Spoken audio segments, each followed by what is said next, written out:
What's up, everybody? Welcome back to Trading Jabs. I'm your host, Jack Jablonski. Joining me for the second installment of the show is TSN's Director of Scouting, Craig Button. Craig, thanks for joining me. Oh, that's great. Usually, if I had to name something that was clever, I mean, Trading Jabs is great. Me, it would be something like Button Up. Hey, I like that one. It keeps you all professional and then at the same time you get to the point. But Yeah. hey, well, there's no better person to have on when it comes to breaking down the draft, and uh, a weird year as we all know, and at the same time, I think unexpected in many ways when it comes to the draft and what we saw play out. Uh, Overall, I think we can always take away themes or what we saw in the draft. How would you break down what we saw in the 2021 NHL Draft? Well, I think from the outset, everybody knew going in that there was a lot of what I would call, interludes with the play. And some players got an opportunity to play a little bit more than other players. Some players didn't get much of an opportunity at all. So, and Jack, this from participation, you want to get out and you want to not only help your team, but you want to show your abilities, right? And I mean, the young players are working all the time. They're sacrificing so much to a young age to get to this point.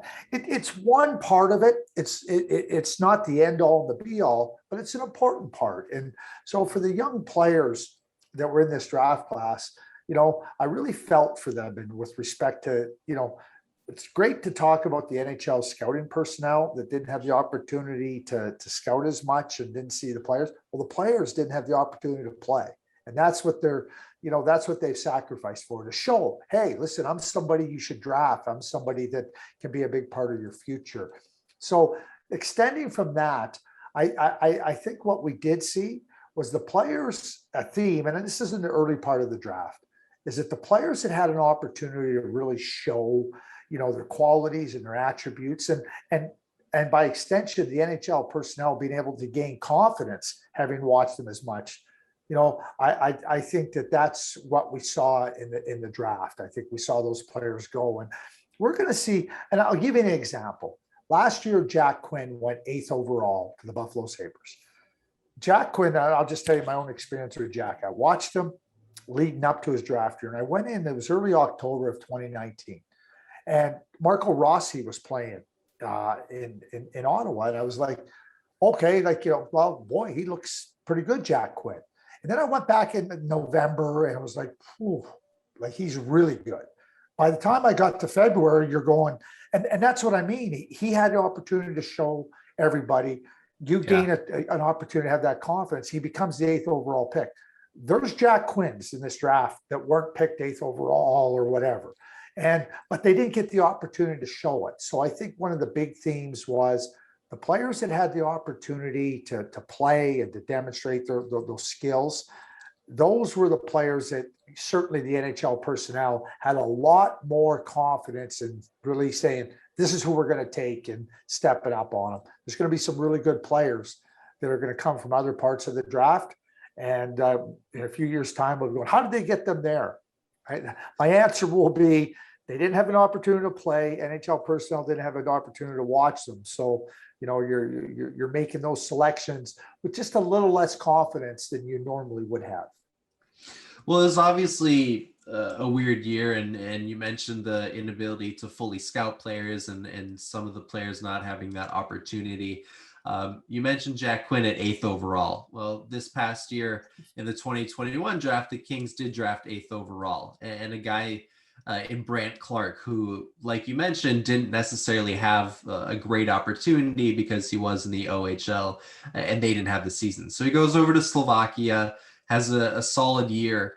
What did you make of both the way that the draft played out after the 1-2, which were a little bit more predictable, and then 3 through 10, which was kind of up in the air in terms of who was going to land where, but overall that Kings selection at number 8? So let me just go general, and I think you nailed it.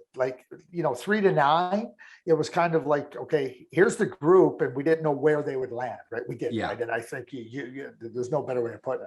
Now for Brandt Clarke, for me, Like I'm unabashed in my love for Brant Clark. Okay, I'm unabashed. I love the way he plays the game. He plays the game like with this great imagination, with this fantastic creativity, and he plays. I've been lucky. I've watched Brant play since he was in midget, and Okay.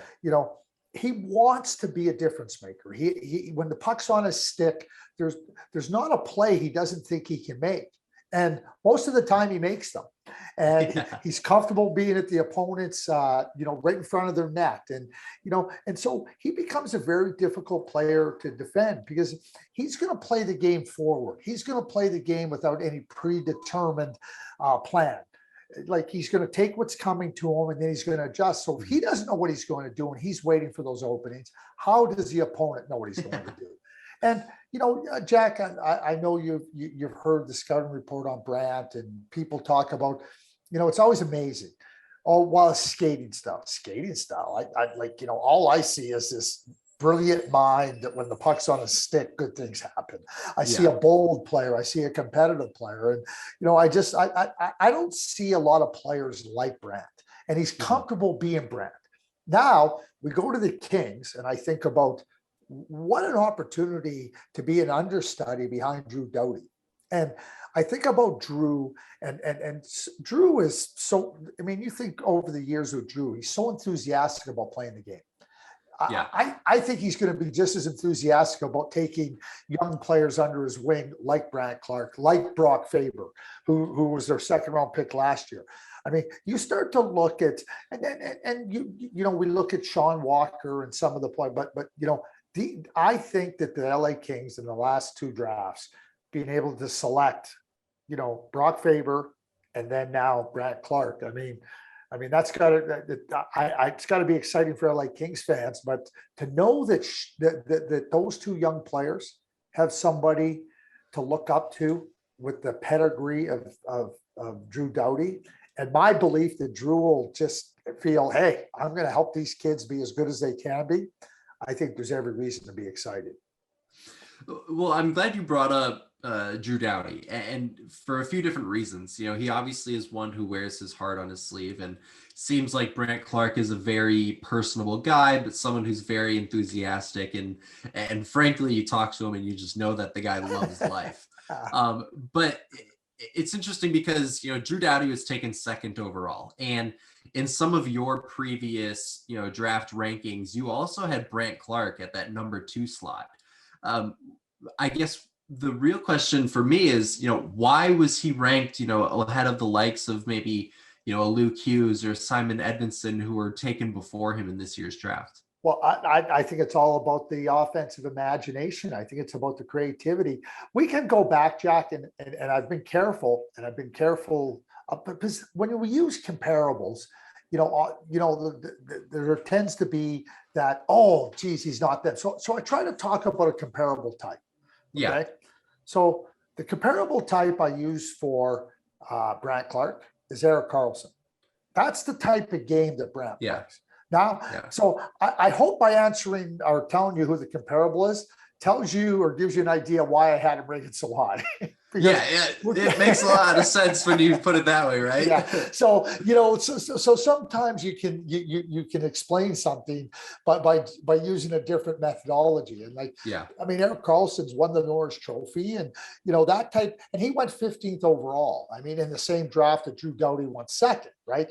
So and listen, I believe that the NHL draft, players are all good. It'd be if you could just go down and say best player, next best player, next best, it'd be really easy.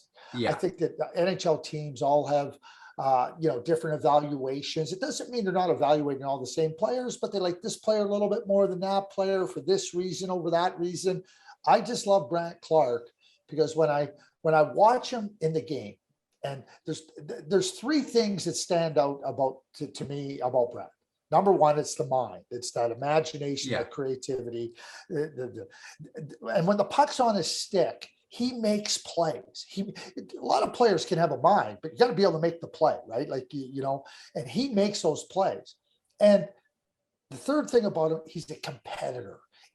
he wants to be a difference maker. It's, some players are really good, and they play, and it's not that they don't want to make a difference, but somewhere they don't have that, whether it be the confidence, whether they feel they're just going to take a step back. Brad plays the game on his toes. He doesn't play it on his heels. Does that mean he's immune to mistakes? No. Every player is going to make mistakes. But the fact is that the way he plays, I want a player that's going to go out there with the idea that we're here to win and we're here to make a difference. And he does. And I love that about him. I mean, he won a midget championship in Ontario. His Ontario team played in the gold medal game of the Canada Games, which was an under 15 national championship. He goes to the U18 tournament.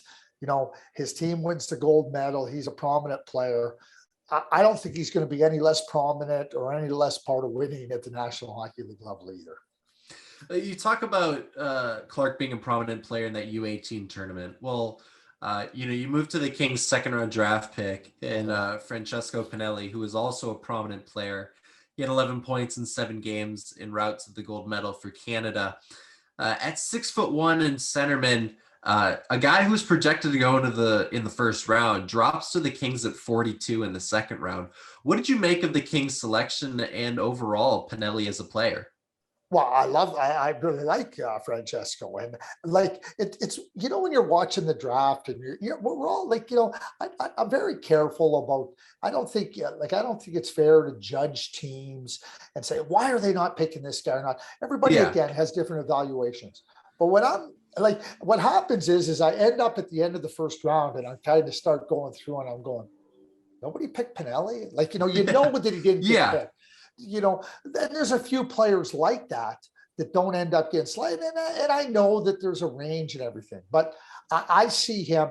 My comparable, just to give you an idea, is JT Miller for Francesco Pinelli. Okay. And I think like JT, Francesco can beat you with a shot. He can beat you with his skating. He can beat you with his playmaking. He's a really good offensive player. And I start to go, so you got Anze Kopitar. We know how great he's been. You got Turcotte, you got Byfield, you got Francesco Pinelli now up the middle. And I'm thinking to myself, I go, wow, you talk about building a pipeline. And I just talked about Brent Clark and I talked about Brock Faber. So they're building a pipeline on right defense. They're building a pipeline at center ice. They're building a pipeline with scoring wingers. I can look at Kaliev. You can look at Fogamo. That's who I was thinking of. Samuel. Yeah. I just went blank, right? So you start to think about going the depth, in my view, of what I consider to be high quality players. Now, how do I define high quality? Players that can contribute in your top two lines offensively, players that can play significant minutes on your blue line, contribute offensively, important positions, the middle of the ice, the blue line.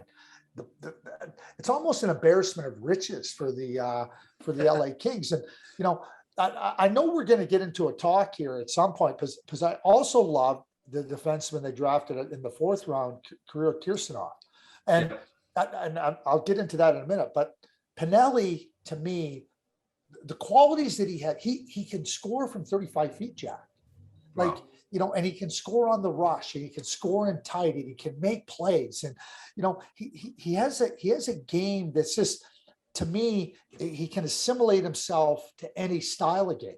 Yeah. And I think that becomes really, you don't have to have the game be, set in one kind of a way for you to have success. I think Francesco can do it in so many different ways. And I honestly, I just think, Mark Yannetti does a terrific job, and I have so much respect for him. And, and I know that scouts get giddy and they kind of go, oh, I can't believe we got this guy. And you want to really get giddy, and you want to be excited, but at the same time, you want to temper it, right? Because Mark's experienced, and he knows that, okay, listen, I don't want to, but there's every reason to be giddy about getting Francesco Pinelli in there in the second round. Well, it's interesting that you bring up, Yannetti, and obviously the Kings, who have, a flurry of prospects in the pipeline that are all projected to be, NHL players someday down the road. But for this year, the Kings go into the draft with like 8 picks. They trade one before the draft, and then they have 7 picks, and then all of a sudden they end up with 4 draft picks. They trade up multiple times to get who they want in the draft, and we'll get to the other 2 players here in a second. But what did you think of Yannetti and Rob Blake's strategy of let's move up and get 4 guys who we really believe in, opposed to sitting back and taking 6 or 7 guys where they're selected to draft? You hit it perfectly. To me, you hit it right out of the park. I don't know if you hit it 440 feet. I don't know what your launch angle was, but you hit it out of the park in my view. Because like the draft is about, okay, who do we want? Who do we really want? I mean, it's about being excited. It's about, I talk about gaining the confidence. You go into the draft, everybody's putting in the work to evaluate the players. But now, who are we excited about? The easy thing to do is sit back and go, oh, we'll just take this guy. But when you want somebody and you're going after it, and every draft is going to be different, right? It's like, it's not always going to be the case where you're going to go and try. But in a year like this, where your confidence levels are not going to be anywhere near as high, well, go after the ones you're really confident on. And I think that type of strategy is always one that, and people say, oh yeah, draft capital. Well, okay, you're drafting players, and given a choice of having 2 players that, okay, I got 2 players, or going after a player I really like and want, I'll do it. I mean, I'll give you an example. The Toronto Maple Leafs drafted Mitch Marner in 2015. They had the 24th pick. Mark Hunter wanted Travis Konecny. They went through this whole big exercise of draft capital.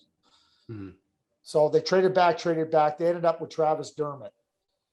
So you ask yourself who you'd rather have, Travis Konecny or Travis Dermott, and all the other players they so-called draft, the players they draft. I'm not here to criticize other players, but be careful about this whole idea about draft capital, because in the NFL, because players are so close to playing, and you're not, NHL players are like baseball players. You're drafting them at 17 and 18. Takes years. Yeah, it does. And the formula doesn't apply. So I what? There's times you're going to trade back because you say, hey, we got a group of players here that we really feel good about. There's other times when you go, no, we want this guy. So I think you just evaluate draft to draft, different parts of the draft. The Kings went after it. I think it's what they believe in, so go after it. Speaking of going after it, the Kings again move up and take Samuel Hellenis in the late 2nd round. They trade up back into the 2nd round. They go after a 6'6" center who is frankly unlike any of the other prospects that the Kings have in their organization right now. A guy who's a little bit meaner to play against, not necessarily your high-end skill point producing guy, but someone who has value in many other areas. He does. And the biggest thing for Samuel is just working on that, on his quickness and his pace of the game, right? Okay. It's hard, like for a longer, lankier player, being able to develop that strength in your legs and in your lower body through, it takes a little bit more time. And so, but how you describe Samuel is like he plays hard. He plays hard from the drop of the ball. He wants to be involved in the real challenging parts of the game, and he imposes himself. So, so you're looking at those qualities. It's easy to see that if he was a better skater, he's a top 10 pick. But this is where projection comes in, and this is where confidence in your development group comes in, and you go through it, because what you see when you watch him play is exactly what he wants to deliver. Now you work with him on the other parts of the game to get it up to level. But to your point, he's unique. There's not very many players like him, and when you have a player that imposes himself on you and he makes life difficult for you, it becomes a real challenge. I worked for Bobby Clark and in Minnesota with the North Stars for a few years. I remember him talking about, now keep in mind, Bobby Clark is a 3-time Hart Trophy winner. He's in the Hall of Fame. And he talked about hating playing against big players. He said they get in your way, they take away your space, they lean on you. It's like, and I'm thinking to myself, okay, he's a 3-time Hart Trophy. He's a Hall of Famer. If he's feeling that way, how do all the other regular guys feel, right? Yeah. So I think that that's the uniqueness of a Samuel Hellenis. I mean, his father has NHL experience, right? So, and I don't have any question he's going to work at it. Now it becomes a question of let's see where he's at in 18 to 24 months, because the qualities he does possess are NHL, get the skating and the pace up, and he'll be a player that adds that different element to the Kings. So the Kings' final draft pick in the third round of their 4 picks is Kirill Kaprizov. You mentioned you liked him earlier in the conversation here. Left-handed defenseman, 6'1", 200. He's under contract through 22-23 season over in Russia. Not necessarily a problem given how much time and how many prospects are in the Kings organization, but what does Kirsanov bring to the Kings prospect pool that maybe others don't? I think he's a really good player. Now, I'm going to share a story with you from my dear friend, Igor Larionov. So Igor coached him with the World Junior team. So I've watched Kirill play for a number of years. So that 2003 born was Kirill's a late 2003, but they have 4 defensemen that are really good. So they have Shakir Mukhamadulla, who went in the first round last year to New Jersey. Dan Kuznetsov, who went in the second round to Calgary. Then they have Daniel Shaika, who went in the second round to Vegas this year, and Kirill Kaprizov. I first saw those kids play when they were 15, 16 years of age. It's not a bad core. There's a reason why, and they're all going to be at the World Junior next year.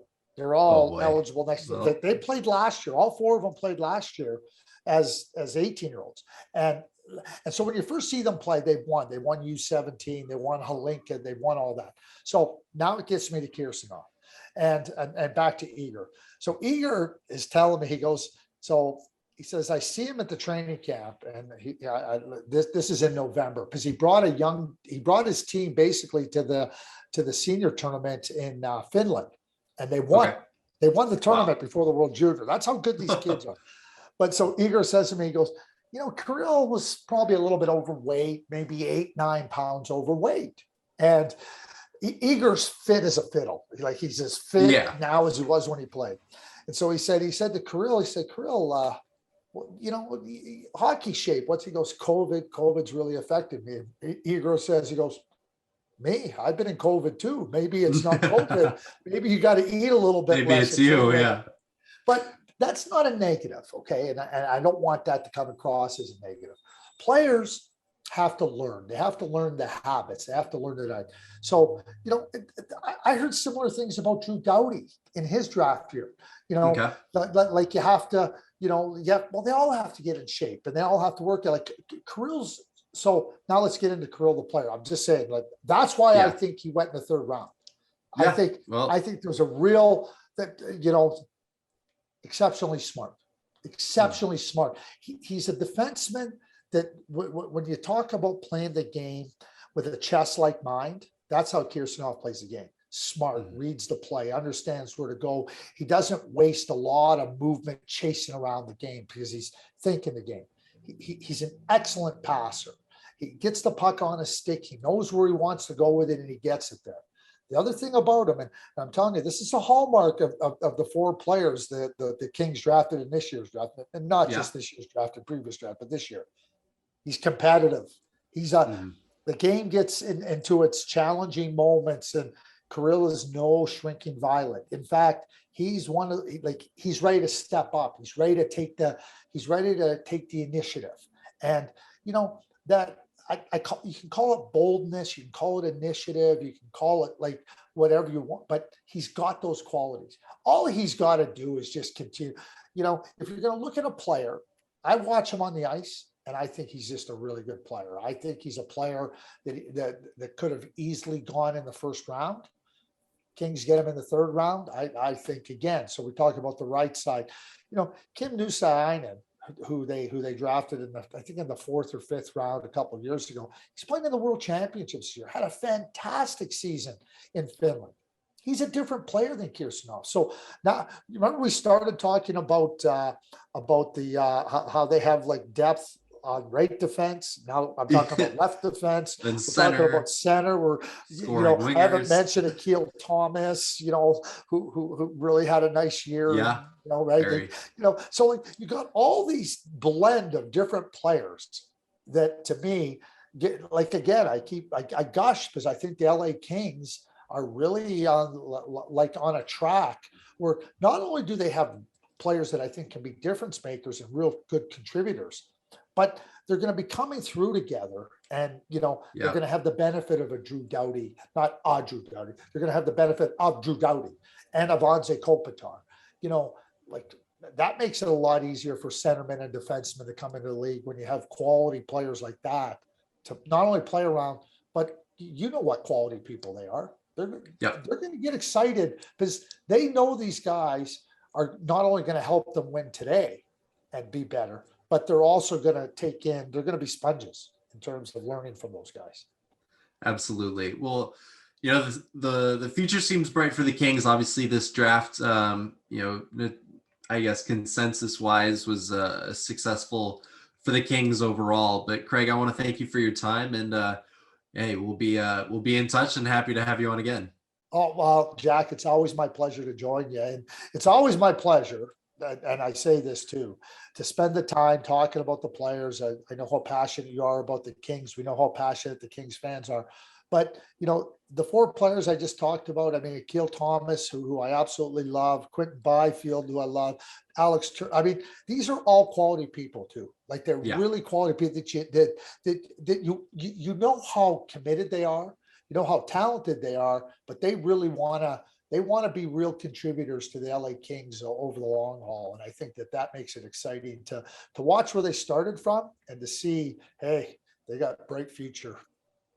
Yeah, bright futures both on and off the ice. Yes. But hey, it's not just a game these days. It's definitely about who you are on and off the ice, and I think it speaks volumes for the type of players that the Kings have taken. Totally agree.